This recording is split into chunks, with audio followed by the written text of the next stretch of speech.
भारत में आदरणीय गरीबों के मसीहा नरेंद्र मोदी जी को 9 वर्ष पूर्ण हो चुके हैं, 10वें वर्ष में प्रवेश किए हैं। उस पर जो भारत सरकार कार्य किया इस देश में, उसको जन जन तक पहुंचाने के लिए माननीय विधायकों को भी कहा गया है और उसमें से मैं सिसवा विधानसभा का विधायक हूं। मैं भी आज प्रेस वार्ता कर रहा हूं और ये बताना चाहता हूं, इस देश के आज़ादी के 75 साल के बाद 9 वर्षीय आदरणीय मोदी जी इस देश में प्रधानमंत्री रहे।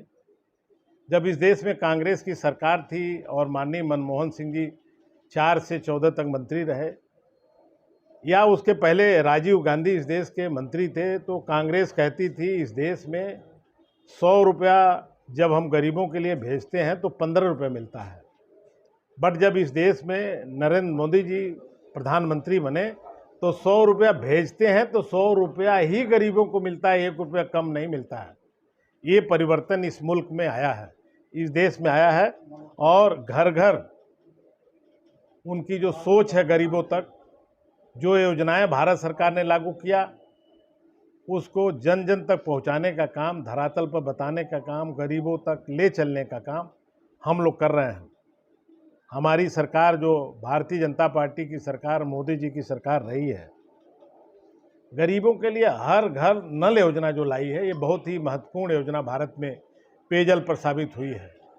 आज पूरे भारत में, और सिसवा विधानसभा का मैं विधायक हूँ, यहाँ बड़े पैमाने पर वाटर सप्लाई योजना गाँवों पर लगाई जा रही है। हर गाँव में वाटर सप्लाई की योजना है, घर घर नल पहुँचाने का काम हमारी सरकार कर रही है। जो शुद्ध जो पेयजल की समस्या इस तराई में थी, उसको हम लोग दूर करने का काम कर रहे हैं। भाजपा की सरकार, आदरणीय नरेंद्र मोदी जी की सरकार ये योजना जब भारत में लाई तो लोग नहीं सोच पाते थे कि इंडिया मार्केट 2 को कैसे चैलेंज दिया जाएगा, और आज हमारी सरकार चैलेंज दिया और घर घर नल योजना लगाने का काम हो रही है। किसी गांव में वाटर सप्लाई चल रहा है, किसी गांव में वाटर टैंक बन रहा है। लगातार प्रयास किया जा रहा है कि जल्द से जल्द हम लोग योजना को पूर्ण करें।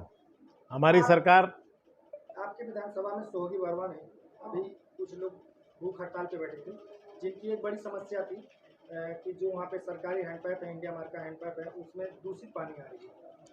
देखिए, उसको तो ग्राम पंचायतों को ठीक कराना है और ग्राम पंचायतों को रीबोर कराने का अधिकार है। पंचायत सहभागिता के आधार पर उसको काम कर रही है। अगर है तो अभी हम खंड विकास अधिकारी से कहेंगे, उसको दूर कराने का काम होगा।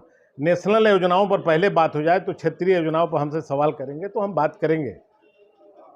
हमारी सरकार ने 11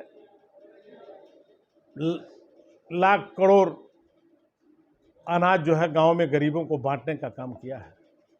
हर घर में भोजन देने की आदरणीय नरेंद्र मोदी जी की सोच रही, ताकि इस देश में जो गरीब लोग हैं वो खाना से, भूखों से मरे न, इसके लिए उन्होंने काम किया है। इस देश में जो आपदाएं आई हैं, जिस तरह भारत सरकार ने निर्णय लिया है आज़ादी के 75 साल में 9 वर्ष की सरकार आदरणीय मोदी जी को घटाया जाए, तो वो जीवन देखिए और इस जीवन देखिए। कोरोना के महामारी में बहुत बड़े पैमाने पर जान बचाने के लिए, दवा पहुंचाने के लिए और हम लोग काम किए हैं। और भारत जैसे जहां 130 करोड़ आबादी है, उसको हम खुश रखने के लिए पूरा प्रयास किए हैं। जीवन रक्षक दवाओं पर भारत सरकार 80% छूट दे रही है। लगातार गांव में ये दवाएं वितरित हो रही हैं और उत्तर प्रदेश सरकार भी इसको बढ़ाने के लिए जन जन तक काम कर रही है। भारत सरकार किसानों के लिए, आप देख रहे होंगे कि जो योजना आदरणीय मोदी जी ने किसान भाइयों के लिए 11 लाख करोड़ रुपया हर वर्ष किसान के खाते में ट्रांसफ़र हो रहे हैं। किसी प्रकार का बेईमानी नहीं हो रही है, किसी प्रकार की दिक्कत नहीं रही है, उनके खातों में ट्रांसफ़र हमारी सरकार कर रही है।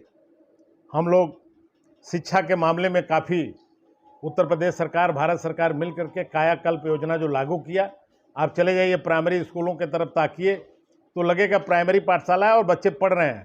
पहले टूटी फूटी बिल्डिंगें थी, उसमें पढ़ाने की व्यवस्था नहीं थी, कुर्सी मेज नहीं थे। आज हमारी सरकार गरीब के बच्चों को बस्ता का जो किताब है, कापी है, पेंसिल है, रबड़ है, जूता है, मोजा है, दोपहर का भोजन है, सारी व्यवस्था कराई है। और ब्रेंच पर पढ़ने की व्यवस्था कराई है, कुर्सी पर बढ़ने की व्यवस्था कराई है। सारे स्कूलों में हमने टाइल्स लगाया है, शौचालय बनाया है, बच्चियों का अलग, बच्चों का अलग। भारतीय जनता पार्टी की सरकार एक अमूल चूक परिवर्तन गाँव में किया है। ये उदाहरण है, ये हम कह नहीं रहे हैं, आप देख रहे हैं, आप मीडिया के साथी इस पर जो है काम कर रहे हैं, गांव में जा रहे हैं, तो ये लगातार देख रहे हैं। और 4 से 14 वर्ष की मनमोहन सिंह की सरकार रही तो रिमोट कंट्रोल कहीं और था, लेकिन हमारी भारतीय जनता पार्टी की सरकार, जो आदरणीय मोदी जी इस देश में हैं, उनका रिमोट कंट्रोल उनके पास है और देश चलाते हैं। लोगों का बहुत भरोसा है, दुनिया का भरोसा भारत पर हुआ है और भारत के लोगों का भरोसा मोदी पर हुआ है। इसलिए मोदी की सरकार बहुत सफल काम कर रही है। आदरणीय उत्तर प्रदेश में जो योगी जी की सरकार है, उस पर हम लोग बहुत ही अच्छा कदम उठाए हैं। जो योगी जी की सरकार का कार्य है वो आप लोग देख रहे हैं। आज हमारे प्रदेश में अपराध और अपराधी दोनों रास्ता काट के चल दिए और कोई अपराध नहीं हो रहा। यदा कदा जो छोट भैया लोग हैं कुछ कर रहे हैं, धीरे धीरे उस पर कंट्रोल हो जाएगा। ऐसी सरकार की व्यवस्था, ऐसा सिस्टम बनाया जा रहा है ताकि लोग जो है, हमारी आम नागरिक उसका साथ दे रही है और इसमें सुधार हो रहा है। किसानों के लिए लगातार हमारी सरकार खादों पर सब्सिडी दी है। और आप देखें, भारत सरकार ने नैनो डीएपी और नैनो यूरिया लाई है, उसको छिड़काव करके तरल पदार्थ के रूप में खाद का प्रयोग हम करने जा रहे हैं। इससे बड़े पैमाने पर हमारी जो जन और धन की जो हानि होती है, जो बीमारियों पर लगातार हम कंट्रोल करने जा रहे हैं ताकि बीमारी कम से कम हो, अच्छा खाना मिले, खाद का कम प्रयोग हो, दवाओं का कम प्रयोग हो। इसलिए डीएपी तरल पदार्थ के रूप में भारत में आया है।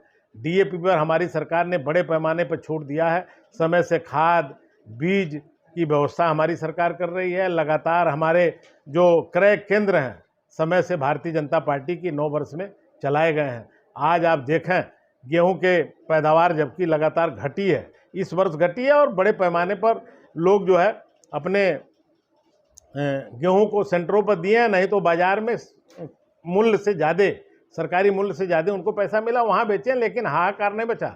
सेंटर हमारे इंतजार करते रहे, जो गेहूं आया खरीदे, नहीं तो बंद कर दिए।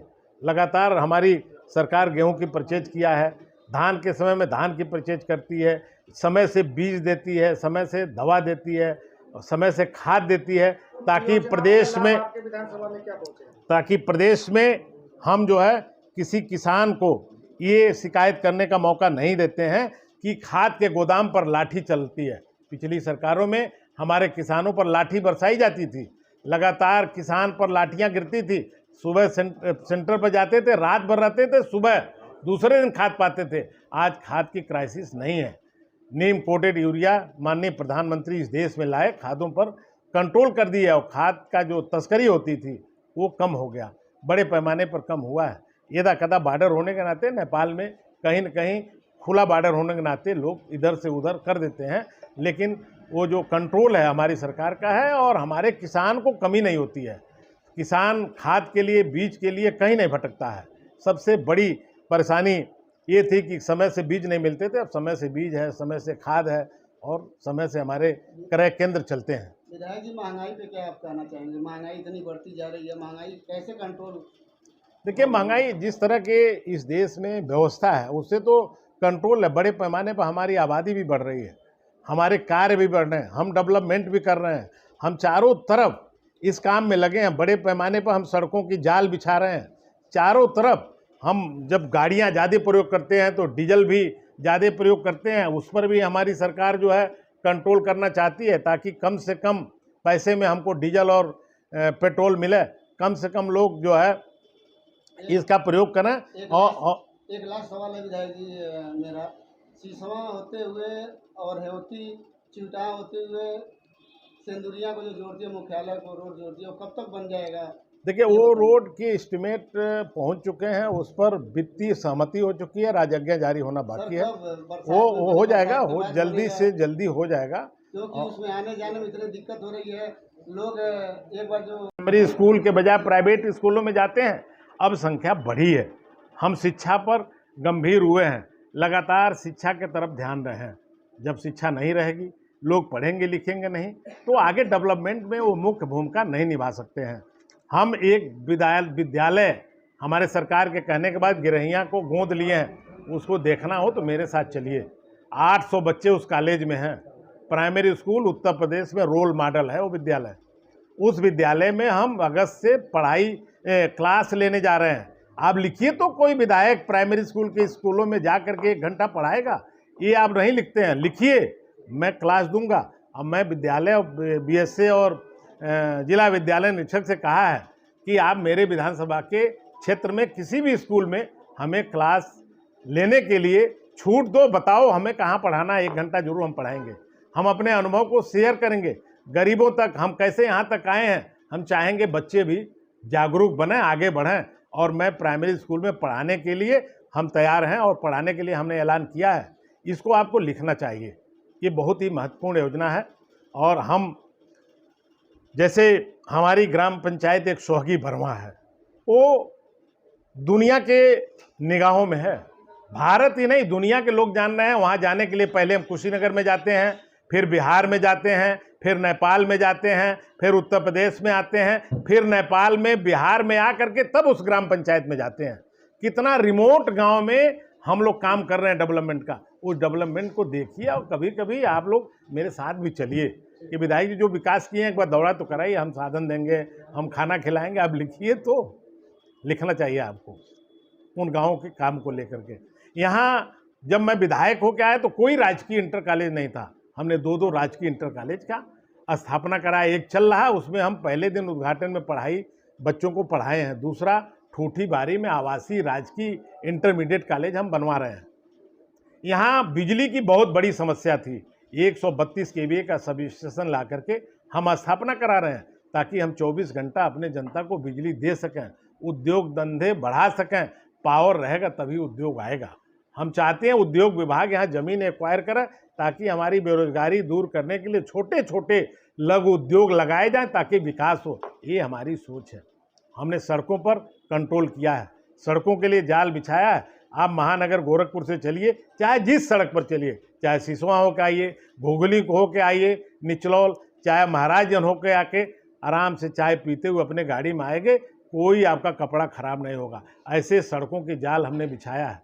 जो हमारी नहरें हैं बड़ी बड़ी, उनके ऊपर हमने पीडब्ल्यूडी से सड़क बनवाई है। वहाँ आप जाइए जहाँ अंतिम व्यक्ति रहता है भाट के एरिया में, वहाँ सड़कों की जाल है। उसको देखिए और लिखिए कि बिना नो ऑब्जेक्शन सर्टिफिकेट लिए सरकार से विधायक जी ने अपने प्रभाव का इस्तेमाल करके सड़कों का जाल बिछाया है। जो लोग आ रहे हैं भारत नेपाल से निकलते हैं भारत में, वो लोग देख रहे हैं इतनी अच्छी सड़कें सिसवा विधानसभा में आज़ादी के 75 साल के बाद 6 वर्षों में हमने कराने का काम किया है। 6 वर्ष का खाता, 6 वर्ष का हिसाब और 6 वर्ष का रिपोर्ट मैं अपने दिल में, अपने पॉकेट में लेके चलता हूँ। जब चाहिए हमको हमारा रिपोर्ट पढ़ लीजिए और लिखिए और उसको जनता में फ्लैश करिए। हमने खाद के मामले में बहुत परिवर्तन लाया है। पहले खाद सारे नेपाल में चले जाते थे, हमारे किसान को नहीं मिलता। अब हमारे किसान को खाद पहले मिलता है, बीज पहले मिलता है। हम आर्थिक संसाधन को मजबूत करने के लिए किसानों को मजबूत करना बहुत जरूरी है। ये हमारे सरकार की सोच है, हमारी भी सरकार, हम भी एक किसान के बेटे हैं, इस पर हम काम करते हैं। हम लगातार सिसवा विधानसभा में पेयजल पर काम कर रहे हैं। घर घर नल योजना एक बहुत महत्वपूर्ण है। हमने यहाँ जो औषधियों पर भारत सरकार की अच्छी % छूट है, उसकी दुकानें खुलवा रहे हैं। सिसवा में 2 खुलवा दिए। यहाँ भी हम निचलौल में खुलवाना चाहते हैं। जो अगर कहेगा फार्मासिस्ट है तो यहाँ भारत सरकार की दुकान हम खुलवाते हैं, 80% दवाएं छूट पे मिलेंगी। हम अपने विधानसभा के शहरों को, जो शहर हैं जैसे सिसवा है, आपका निचलौल है, 2 ही अभी, एक नगर पालिका एक टाउन एरिया, उसका डेवलपमेंट और विस्तार करना चाहते हैं। नई टाउन एरिया का सृजन भी हम कराना चाहते हैं। रिपोर्ट गई है, ठूठी बारी जल्द से जल्द टाउन एरिया के रूप में परिवर्तित होगी। हम मिठौरा और क्या बोलता है भारत सरकार, नेपाल भारत के सीमा पर जो मंदिर है शिव बाबा का, वहाँ भी हम टाउन एरिया का प्रस्ताव किए हुए हैं ताकि हम टाउन एरिया बनाएं, ताकि हम विकास कर सकें, शहरीकरण कर सकें, अच्छा इंस्टीट्यूशन बनाएं, अच्छा स्कूल बनाएं, अच्छा अस्पताल बनाएं। हम 2 CSC का स्थापना कराए हैं, सोहगी बरवा और ठूठी बारी। ठूठी बारी तैयार है, आप देख सकते हैं। उसको वीडियो बना सकते हैं। जनता में बताइए, भारत नेपाल सीमा पर ये काम हुआ है। हमने उत्तर प्रदेश सरकार से छोटी बारी में एक सर्किट हाउस स्थापना के लिए प्रस्ताव दिया है, ताकि हमारे भारत के लोग जब नेपाल में जाते हैं तो बॉर्डर पर उनको रुकने की अच्छी व्यवस्था नहीं है, होटल नहीं है, वो परिवार के साथ जाते हैं तो वो कहाँ रहें। किसी के बच्चे को, किसी के पत्नी को कहीं शौच जाना हो, कहीं दिक्कत न आए, इसके लिए हम सर्किट हाउस बनवाना चाहते हैं। और बनवाने का प्रस्ताव माननीय मुख्यमंत्री के अनुमोदन के लिए गई हुई है, ताकि वहाँ 6 सूट का भारत नेपाल सीमा पर हम बनाने जा रहे हैं, ताकि लोग जाएं और देखें। ये काम जो है राज्य सरकार का हमने किया है, भारत सरकार का काम लगातार लाना चाहते हैं यहाँ की जनता के लिए, यहाँ के लिए, यहाँ के लोगों के लिए, कि एक बड़ा कार्यक्रम हम लोग करने जा रहे हैं बॉर्डर पर। कल उसमें कलेक्टर और एसपी भी रहेंगे। आप चलिए, सबसे मेरी अपील है कि रहना चाहिए। मैं खुद रहूँगा, उस गंगा आरती में भाग ले रहा हूँ, आपसे भी विनती कर रहा हूँ। एक नई परिपाटी है, एक नई शुरुआत है भारत और नेपाल की सीमा पर, और रिश्ता मजबूत करने के लिए। और हम लोगों ने नेपाल के ब्राह्मणों को ही बुलाया, ताकि एक शुरुआत हो, एक अच्छा संदेश जाए भारत नेपाल सीमा पर। यहाँ का विधायक एक नया क्रांतिकारी फैसला लिया है लोगों के लिए, जनता के लिए, ताकि लोग गंगा आरती में भाग लें।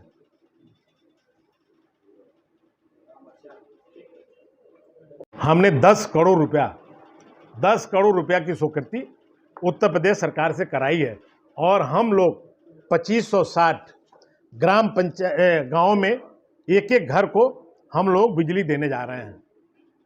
नेडा उसकी अथॉरिटी है। सौर ऊर्जा के माध्यम से हम घर घर बिजली देने जा रहे हैं। एक किसान, एक परिवार को हम लोग जो है 47,425 रुपये की किट्स देने जा रहे हैं। एक पंखा देने जा रहे हैं, उनको चार्जर देने जा रहे हैं, पावर प्लग देने जा रहे हैं, 2 लाइट देने जा रहे हैं। हर घर को सोहगी बर्मा, शिकारपुर और भोतियाही गांव में हम शुरू करने जा रहे हैं। इसका पैसा स्वीकृत हो गया। माननीय मुख्यमंत्री ने इसको बहुत ही वरीयता क्रम में शुरू किया है, मेरे अनुरोध पर, कि आज़ादी के 75 साल के बाद वहाँ जनता